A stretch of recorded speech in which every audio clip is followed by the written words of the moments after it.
In July 1955, Pan Am Flight 914 left New York City Airport en route to Miami. However, the flight never made it to sunny Florida. Without sending out a distress signal or leaving behind even the smallest piece of wreckage, the plane and its 57 passengers seemingly vanished into thin air. As the years passed without any sign of the missing plane, most people assumed the mystery would never be solved. But then, 37 years later, the impossible happened. Grab your popcorn and stay tuned to find out exactly what that impossible occurrence was, alongside a whole host of other eerie, mysterious voyages. One more. In 1992, at an airport in Caracas, Venezuela, air traffic controllers were going about their business when they noticed something very strange. Even though their radars showed an empty sky, they could clearly see a plane hurtling in the direction of the runway. As it got nearer, they noticed that this plane was old-fashioned and propeller-driven, a model that hadn't been used in years. Air traffic controller Juan de la Corte immediately made radio contact with the pilot and asked him to identify the mystery plane. The pilot replied that this was Flight 914, ready to touch down in Miami. When Juan informed him this was an airport in Venezuela, the pilot was horrified. He'd somehow traveled 1,200 miles away from his destination, and things were about to get even weirder. When the plane landed, witnesses could see passengers pressed up against the windows, wearing strangely old-fashioned clothing and staring in confusion at the modern aircrafts on the tarmac. After a long silence, Juan's radio crackled. In a hoarse voice, the pilot of the mystery plane asked him to confirm the date. Juan told him it was May 21st, 1992. As he spoke, he could hear the pilot breathing fast, clearly distressed. Moments later, the pilot flung open the cockpit window and began frantically waving away the ground crew, screaming that he needed to leave. As he waved his arms, something fluttered down from the clipboard he clutched in one hand. But before anyone could react, the plane was in motion. The aircraft crew watched in shock as mere minutes after it had happened, the mystery aircraft sped off down the runway before climbing away into the clouds. Juan ran down to the tarmac and picked up the document that had fallen from the pilot's clipboard.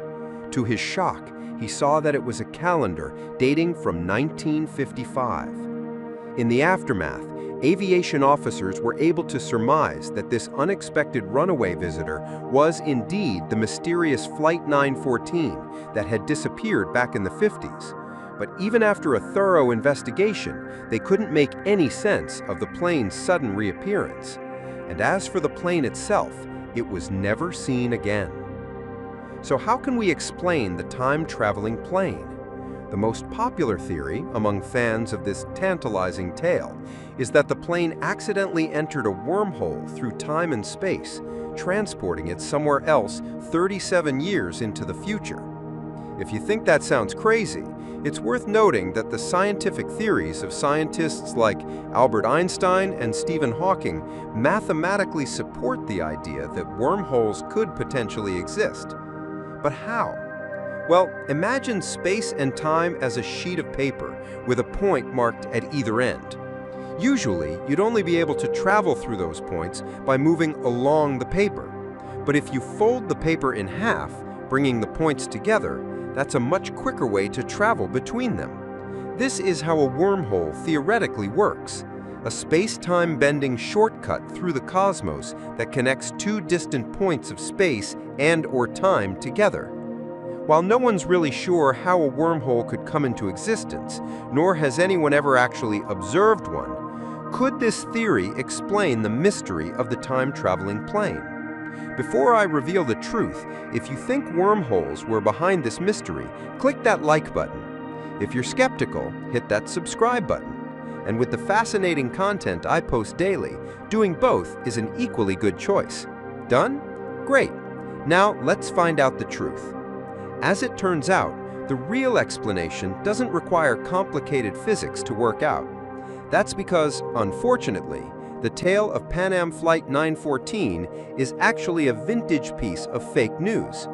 First circulated by the Weekly World News in 1985, this tabloid was notorious for inventing mind-boggling stories in order to sell papers, including the story of a baby born with a wooden leg and the tall tale of a man who sued himself after he was hit by his own boomerang.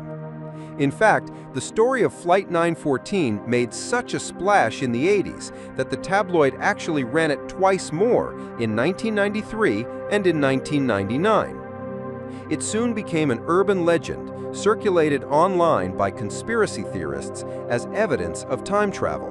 But of course, I wouldn't bring you here with the promise of genuine mystery and not deliver. While the case of Flight 914 turned out to be a hoax, that's not to say our world hasn't seen its fair share of voyages that took a turn toward the unexplainably bizarre.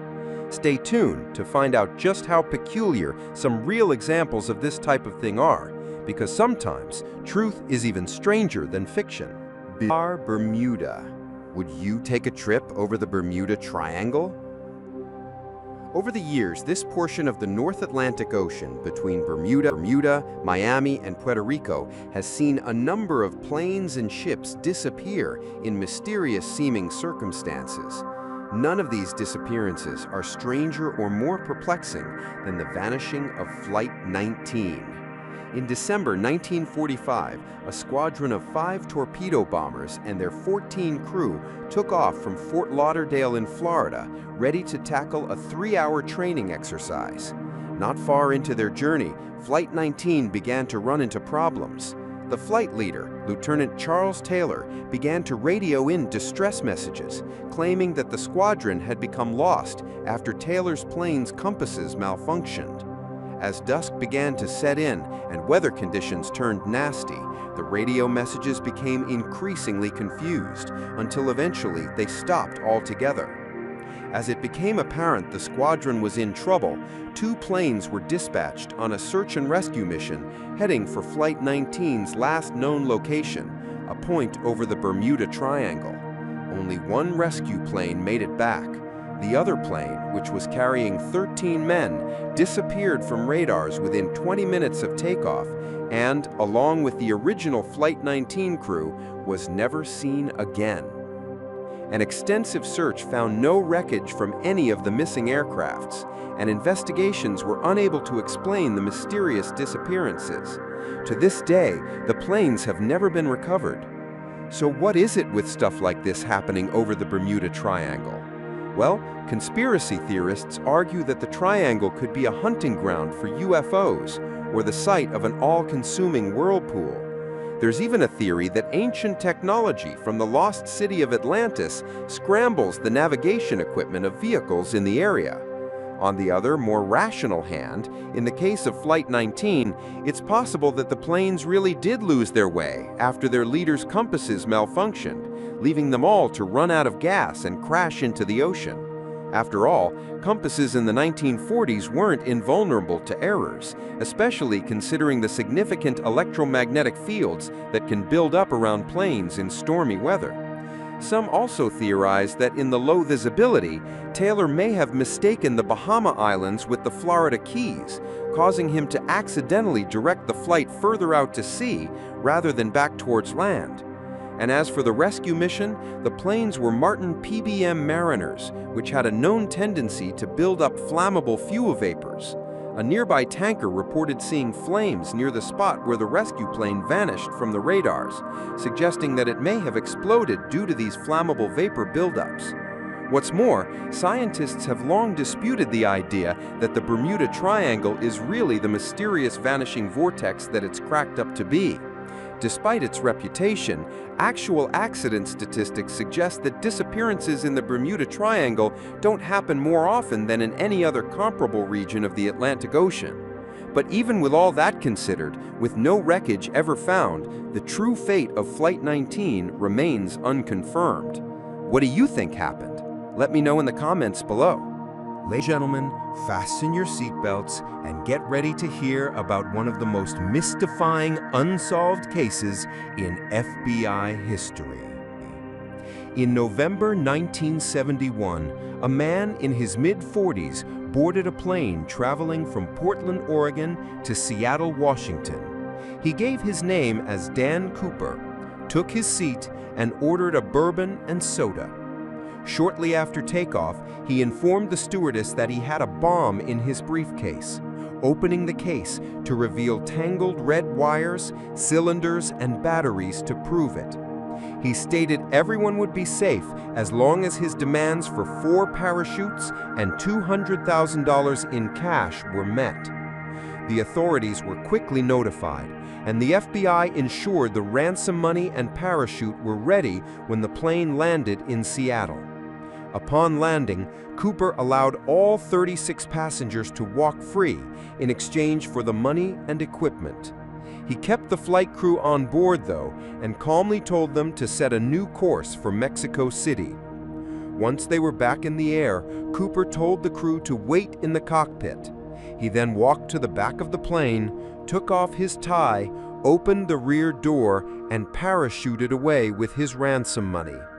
The plane went on to land safely at Reno Airport, but Dan Cooper was never seen again.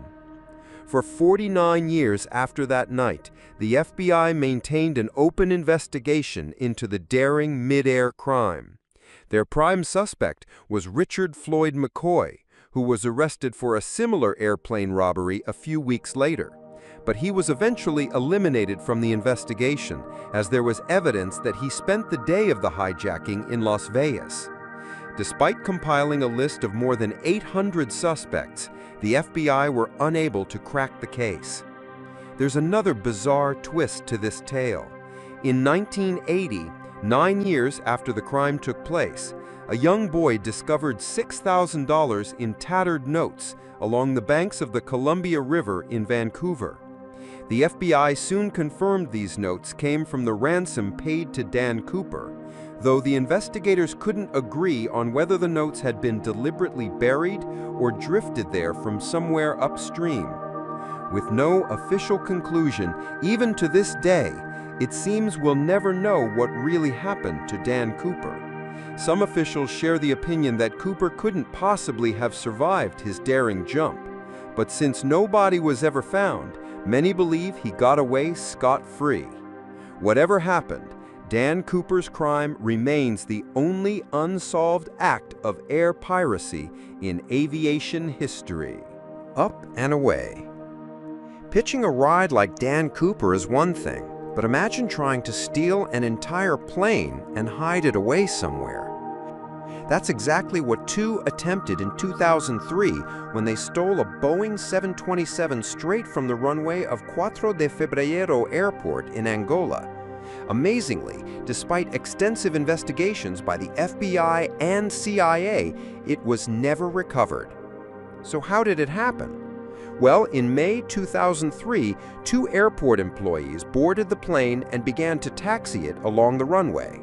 Of the 2, Ben Padilla was an American pilot, while John Mutantu was a hired mechanic from the Republic of Congo. Both men had access to the plane in order to carry out repairs, but neither of them were certified to fly it. The control tower team observed the plane making its erratic way down the runway and tried to make contact, but received no response. Before anyone could do anything about it, the plane took off into the sunset and hasn't been seen since. So what happened to the plane? Currently, it's all theoretical. Padilla and Mutantu may have stolen it for personal gain, hoping to sell parts, or they may have stolen it on behalf of its owner for insurance purposes. The plane's owner, Maori Joseph, had previously been charged with falsifying financial documents and defrauding investments, leading many to suspect that he paid Padilla and Mutantu to carry out the daring theft. But it's equally unclear whether the plane even made it to its unknown destination, or whether it crash-landed in the ocean. Neither the plane, its parts, nor a wreckage have ever been recovered, leaving this expert theft a truly head-scratching mystery. The vanishes. Whatever happened to Amelia Earhart? She was a record-breaking pioneer, a best-selling author, and the first female aviator to fly solo across the Atlantic Ocean. However, in July 1937, Earhart and her navigator, Fred Noonan, set off from New Guinea on one of the last legs of her historic attempt to circumnavigate the globe. Despite a promising start, their plane never made it to its destination, and given that she never reappeared, Earhart was declared legally dead in 1939. So what actually happened? Nobody knows for sure, but one popular explanation is that Earhart made an emergency landing on or near the deserted Gardner Island in the West Pacific Ocean. Without a functioning plane, she and Noonan may have been forced to spend the rest of their days as castaways. Various expeditions to the island have found strange artifacts, including a woman's shoe dating from the 1930s and some improvised tools. In 1940, British officials found a skeleton on a remote part of the island, and analysis suggests that it may have belonged to a woman of European ancestry. However, no plane or wreckage has been found on or near the island, casting some doubts on the castaway theory. Others argue that Earhart was captured and executed by Japanese soldiers after crash landing in the Japanese-controlled Marshall Islands, while some even speculate that she faked her own death and moved to New Jersey. But given the lack of any substantial evidence for those wilder ideas, the idea that Earhart crashed into the sea after radio failures and bad weather is the most likely theory.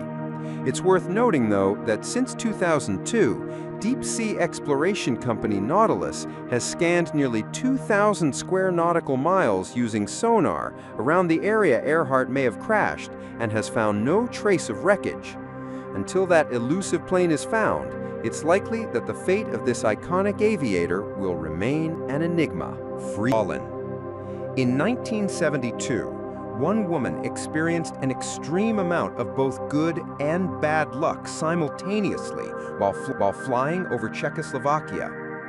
Vesna Vulovic was her name, and to this date, she holds the Guinness World Record for surviving the highest fall without a parachute. The Serbian flight attendant fell a whopping 33,330 feet after a briefcase bomb exploded in the baggage compartment of her plane. Not only did she live to tell the tale, but she also made a full recovery from her injuries and even asked for her old job as a flight attendant back. Now that's commitment. So what allowed her to survive? Well, aside from a heaping portion of good luck, Vesna was trapped behind a food cart in the rear part of the aircraft when it exploded. While most of the other passengers were sucked out of the plane immediately after the explosion, Vesna remained wedged in place. The tail section of the plane then plummeted to earth and landed on a wooded mountainside in Czechoslovakia, where the trees and thick blanket of snow cushioned its fall. This slowed the rate of deceleration on impact, slightly lessening the forces acting on Vesna's body. What's more, doctors believe Vesna's history of low blood pressure may have prevented her heart from exploding on impact. Think of how a fully inflated balloon could easily pop under a little added force, whereas a half-inflated balloon has some room to compress. Because Vesna's heart and arteries were under less pressure, it reduced the chances of her heart rupturing during the impact. Pretty crazy, right? Soon after the crash, a nearby villager heard Vesna's cries for help, and she was taken to a hospital. She spent days in a coma, suffering from broken bones and temporary paralysis from the waist down. But miraculously, Vesna soon made a full recovery and became a national hero and celebrity, although she never recovered her memories of the crash. Perhaps that's for the best. Seek stowaway.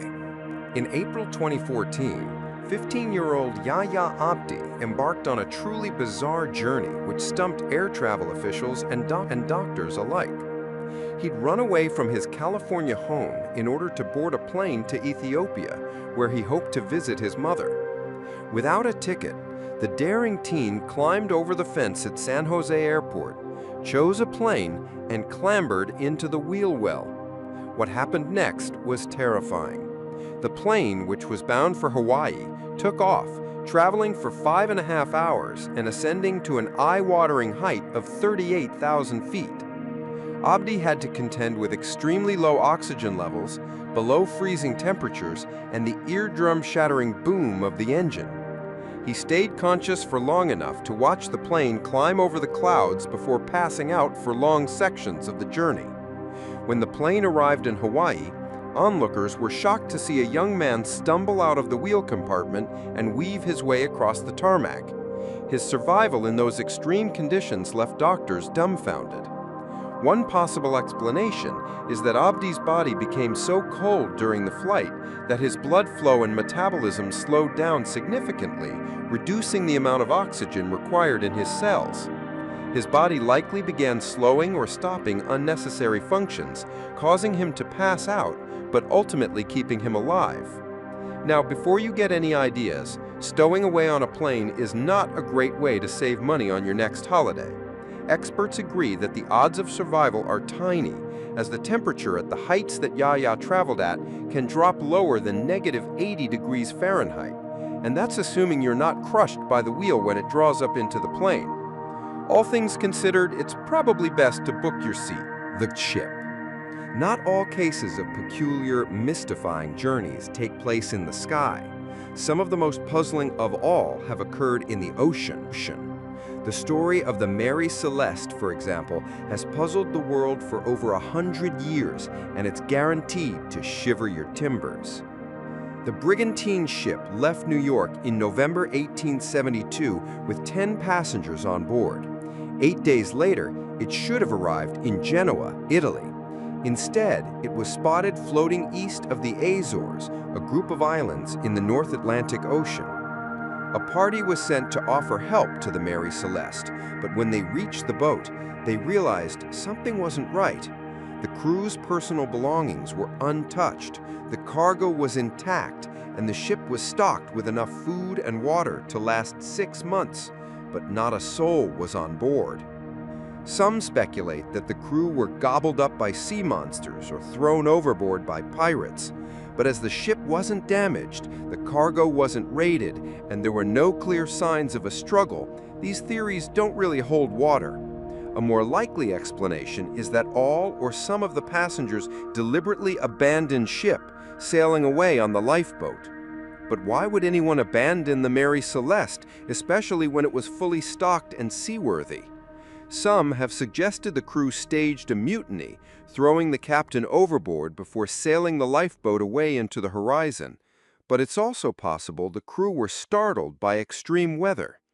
In their panic, they may have boarded the lifeboat, intending to head for safety, but sunk before reaching their destination, while the main ship itself survived. Supporting this theory is the fact that one of the ship's pumps was found disassembled on the deck, and the cargo hold was awash with 3.5 feet of water. It's possible that after taking on some water in harsh conditions, the captain feared the ship was no longer seaworthy.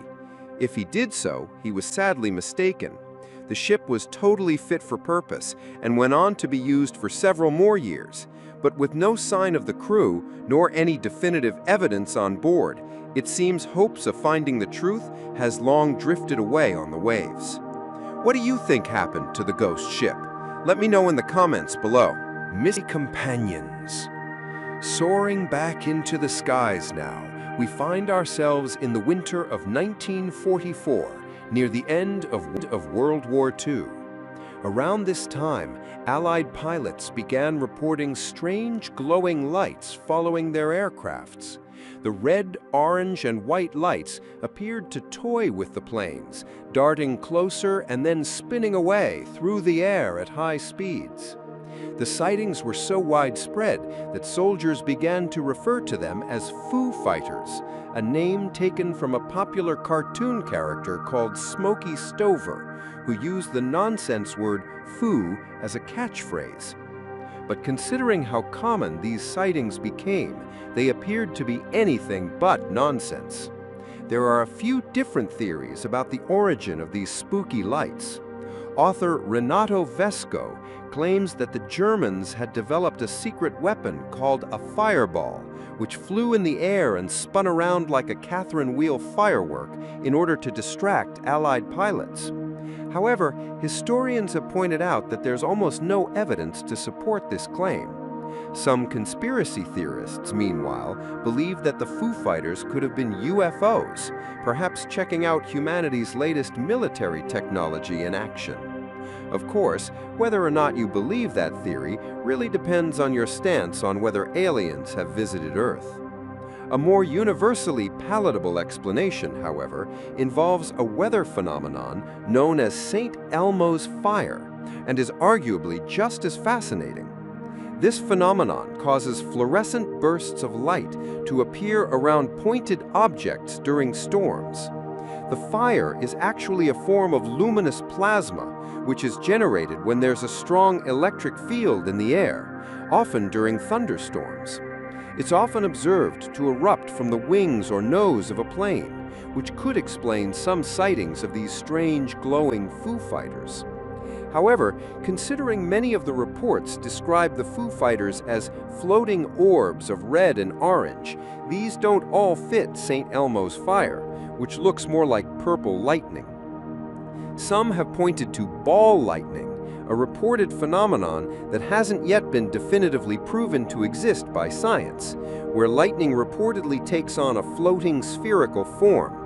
This would certainly fit the bill, but until we properly determine whether ball lightning is a real phenomenon and learn how to study it, it seems a satisfying explanation will remain floating just out of reach. For now, we'll just have to listen to the band of the same name if we want our fill of Foo Fighters.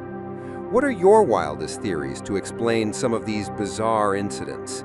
Let me know in the comments below, and as always, thanks for watching.